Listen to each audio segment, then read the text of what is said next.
My name is Noga Kainan. I'm the head of the CFO Forum of Israel, which is an organization for CFOs of the biggest and leading companies within the Israeli economy. Last June, a book I wrote with a colleague of mine, Dr. Adam Reuter, was published in Israel called Israel Island of Success. And within the next few weeks, it will be published in English. So what I'm doing here is trying to give you just to taste from this book we wrote. Wow, it's very small letters. But what I try to say is why strong and successful Israel is important to the US. And I brought three quotations. One says that the contribution of Israeli intelligence to the US security is equal to 5 CIAs. That's why we're all wearing those things, in our ears. The other said that Israel transfers intelligence to the US more than all NATO countries combined. And the last but not least, by Alexander Haig, said that Israel is the largest aircraft carrier of the United States, but this aircraft carrier cannot be drowned. So this is three quotations. There are a lot. But just to give you the feeling that why it's important that you are here. Now, we call the book Israel Island of Success, and the question is why island? Success I'll explain later, but it's definitely not an island. But it is. This is the map of the Middle East at night, taken from space. You can see Israel on the shore of the Mediterranean, and down on the left, the Nile in Egypt. And the rest is quite dark, sometimes very dark. You can't see it, so I'll try to figure it out, telling you that the red thing is Israel, and from population point of view, Israel has more residents than all your states. But from area point of view, Israel is the little thing on the left, the little red thing, which means that from area point of view, Israel is very, very small compared to all your states. And the outcome, of course, is density. Israel is very dense. The red bar on the lower graph shows it. And it's very dense compared to your states. It's very dense compared to many other countries in the world. And there is an outcome for that, and it is a closed network. The closed network of Israelis has a significant impact on creation of the entrepreneurial ecosystems. I'll show it to you later. But if you see two Israeli meet, they first try to find out where they know each other from. Maybe they went in school together, in the army together, in university together. Oh, maybe they are just cousins. But the network is very close. There is a lot to show about the progress in Israel for the last 30 years. I will emphasize only 3. I thought you would be able to read the rest yourselves, but not so much. But the most important one is that the GDP in billion of dollars grew for the last 30 years by 923%, which is enormous. Compared, by the way, to the per capita GDP, only 430%, but it's still an enormous number. The foreign currency reserve grew by 2,700%. And the most interesting thing for you, I'm sure, is that American foreign aid as a percentage of the Israeli GDP shrank from 7% 30 years ago to 1% nowadays. It is a very important foreign aid, but it shrank, and it is a good thing that happened. Also for security, it includes It army includes everything, army and everything. By the way, nowadays, all the American foreign aid is to be purchased in the USA with dollar against USA goods, which means that it is enlarging the employment in the US. None of it can be bought here in Israel or in Europe or elsewhere, just in the US. Now, why is this success happened? That's what we tried to explain or to show in our book, and we found out that there are 4 competitive advantages to the Israeli economy, not just the economy, but it is shown very well in the economy. One is the scientific technology advantage, the entrepreneurial ecosystem, global advantage, and demographic advantage, and I will talk about each of them to try to explain a little bit. If you would see the R&D spending in billions of dollars, of course the USA, the red bar on the right, is the world leading on R&D spending, if you count it by billions of dollars, followed by China and the European Union. Israel, you can't see, it's something in the middle. You see the red dot? That's Israel. But if you are looking at the R&D expenditure, expanding as a percentage of the GDP, you would find Israel to be the world leader, with South Korea, by the way. So what we can understand from that is that Israel, although it's very small and it can't afford to spend a lot of billions of dollars on R&D, doing it utmost what it can do with the budget to create progress. Now, is progress created? So Israel is number 1 in the world in business expenditure on R&D. Israel is first in the world in cybersecurity, second in scientific research, second in public expenditure on education, and third in qualified engineers. By the way, Israel is the world leader of R&D employees per capita, followed by the United States. Now, I have to give you one story and one example. There are many. But the Space Club, those countries who succeeded to launch satellite to space, contain 8 countries: Russia, USA, France, Japan, China, UK, India, and Israel. All those countries are by far bigger and richer, and Israel is there. By the way, now Iran also joined the club. So this is one example to explain the strong effect of the R&D, the scientific and technological advantage of Israel. Another way to see it is that Israel is the first country in the world of Nobel Prize winner per capita. It is the third on Turing Award in computing, which is the equivalent to Nobel on computing. And 30% of winners of the Gödel Prize for computing science are Israelis. I brought you here the pictures of those Nobel Prize, Israeli Nobel Prize winner, but I am very happy and to say that all of them worked with cooperation with American Academy, with American budget, with American companies, and it is the good fruit of the cooperation and collaboration between Israel and the United States. The second advantage, as I said, is that entrepreneurial advantage.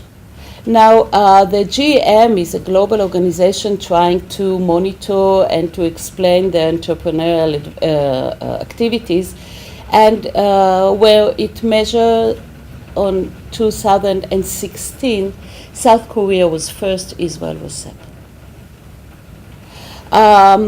There are more than 1,000 startups created in Israel per year. Most of them fail, but some of them succeed. and some become unicorn, which is a term to explain a very, very successful startup. Most of the unicorn are American, but some Israelis. So the entrepreneurial advantage is very important, the entrepreneurial ecosystem in Israel. It means, the ecosystem means that if you fail in your startup, you're worth more than if you didn't try it at all. We appreciate your experience, we appreciate your fail, we appreciate your trying, and we hope that next time you will succeed. Ecosystems mean that technological engineers working for the big international companies one day says, okay, now I want to create my very own startup. So they leave, try to do the startup, maybe they will succeed, and maybe they will come back to the R&D centers they came from, and they will be welcome to do so. Ecosystems mean that there is enough finance and budget to support those startups.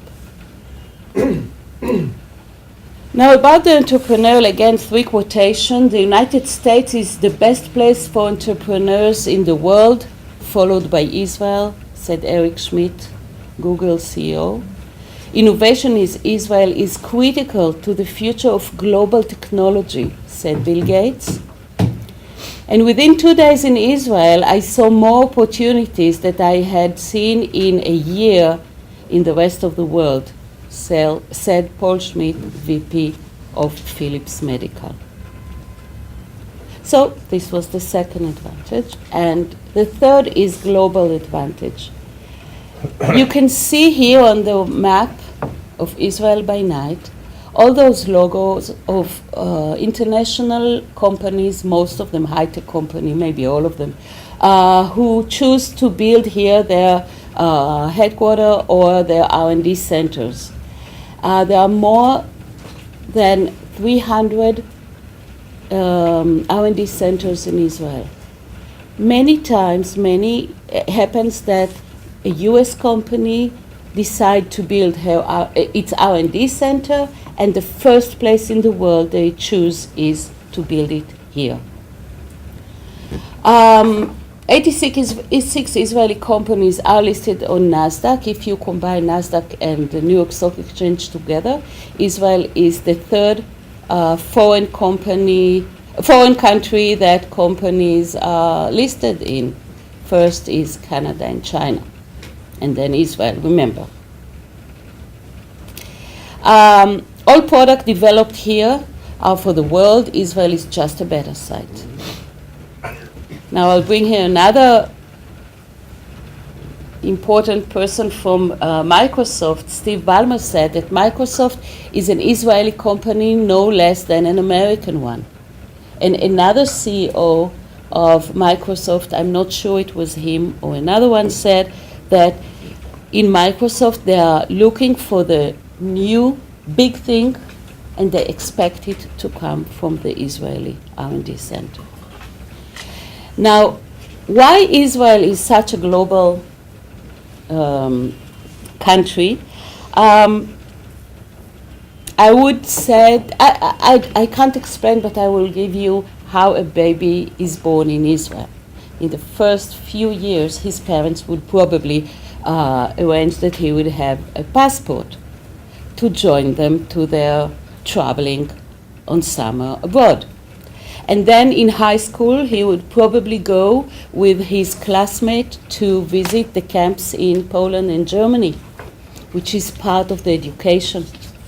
And then after the army, most of them are leaving their parents, shamefully, to 6 months up to 1 year to travel the world, mostly in South America, India, and Australia.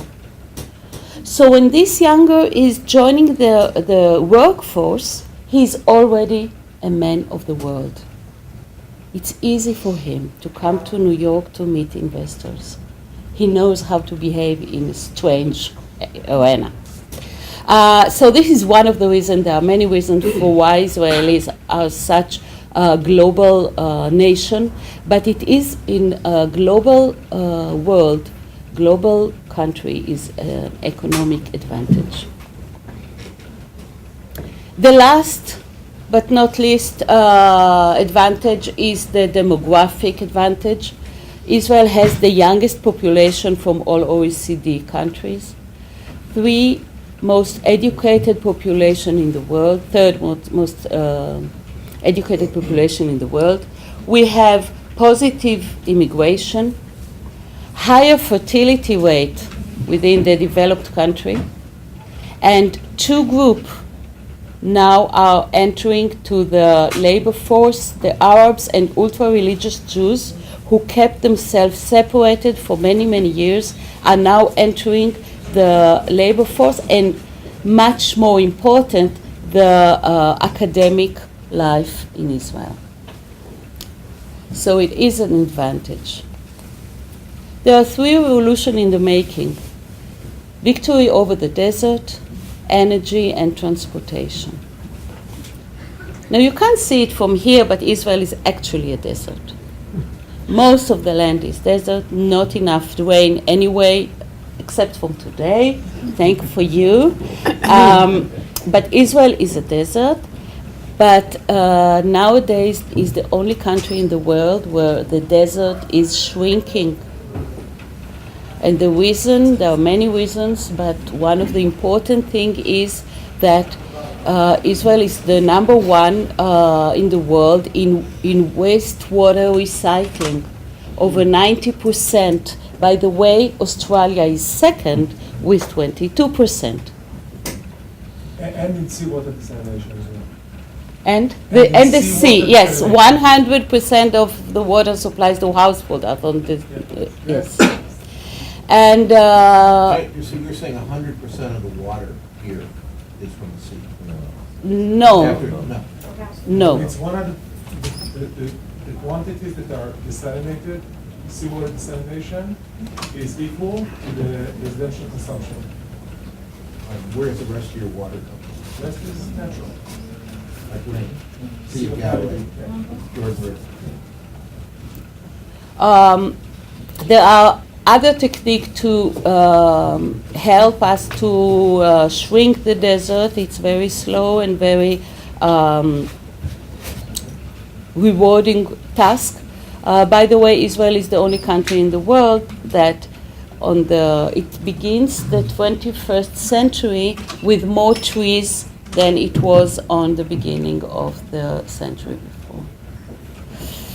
So winning over the desert, it's a crucial revolution. It changed everything here. I must tell you that it was only a few years ago that on television you could see a very beautiful girl with all her skin shrink and dry, and the sentence was, "Don't waste water." You don't see it anymore.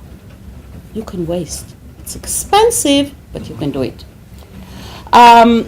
The second revolution is the energy revolution.